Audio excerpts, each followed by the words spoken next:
देख रहे हैं मुझे यानी कि सुप्रिया को मेरे YouTube चैनल मॉम नेशन पर। जैसे कि आप सब अभी तक जान ही गए होंगे, इस चैनल पर हम मॉमीज और बेबीज से रिलेटेड कुछ गपशप करते हैं। तो आज मैं आपको एक बहुत ही क्विक टिप देने वाली हूँ। जैसे कि हम सभी जानते हैं अब सर्दियाँ आने वाली हैं और हमारी जो बच्चे होते हैं, जनरली ऐसा देखा जाता है कि आजकल के बच्चों में इम्यूनिटी थोड़ी सी कम होती है और वो जैसे ही सर्दियां आती हैं बहुत ज़्यादा बीमार रहने लग जाते हैं। मतलब उनको सर्दी, खांसी, नाक बहना, ये सारी चीज़ें बहुत ही आम है बच्चों के लिए।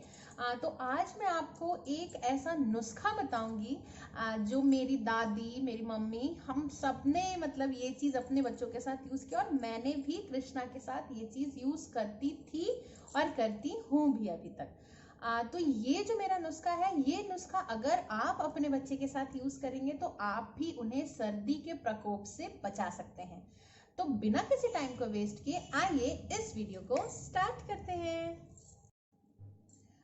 जैसा कि मैंने अपने पहले वीडियोस में भी बता चुकी हूँ कि मालिश करना बच्चों के लिए बहुत ही ज़्यादा ज़रूरी है। खास करके जब बच्चे ज़्यादा छोटे रहते हैं तो उनके लिए मालिश का बहुत ज़्यादा इंपॉर्टेंस होता है, क्योंकि तब बच्चे ग्रोइंग स्टेज में होते हैं, डेवलपिंग स्टेज में होते हैं और उनकी जो मांसपेशियां हैं वो उस समय स्ट्रांग बन रही होती हैं।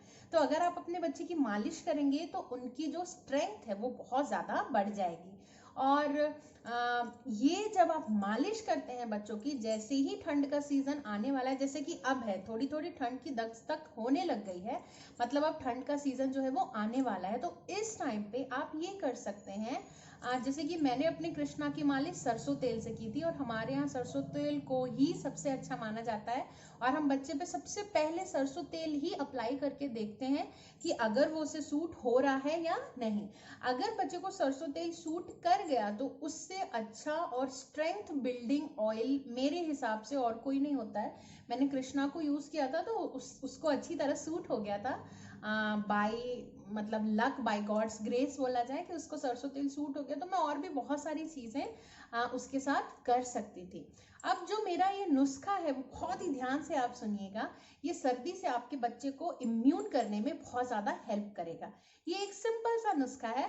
अगर आप अपने बच्चे की सरसों तेल से मालिश करते हैं तो आपको करना सिर्फ इतना है कि आप एक कटोरी या बोल जिसमें भी आप सरसों तेल लेते हैं, आप एक सरसों तेल को बोल में लीजिए, उसे थोड़ा सा गर्म कर लीजिए और उसमें लहसुन की कुछ कलियां डाल दीजिए, 1 या 2, और थोड़ी सी चुटकी भर अजवाइन भी।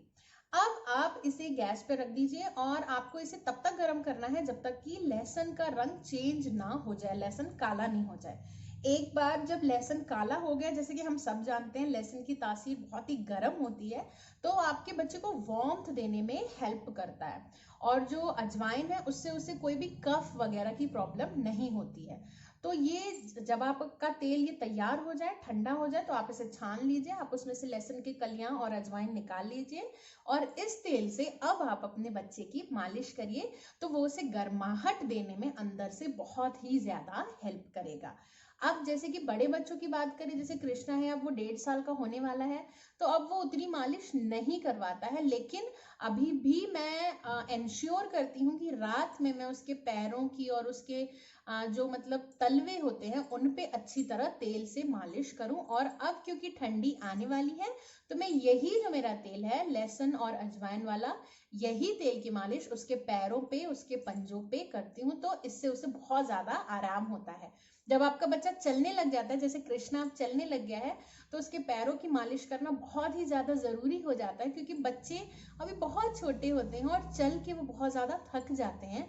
तो अगर रात को आप सोने से पहले उनके पैरों की मालिश इस तेल से करेंगे तो उसके 2 फायदे होंगे। पहला तो आपका बच्चा बहुत ही ज्यादा रिलैक्स हो जाएगा और दूसरा वो किसी भी ठंड से या कफ से ज्यादा इम्यून रहेगा as compare to other kids.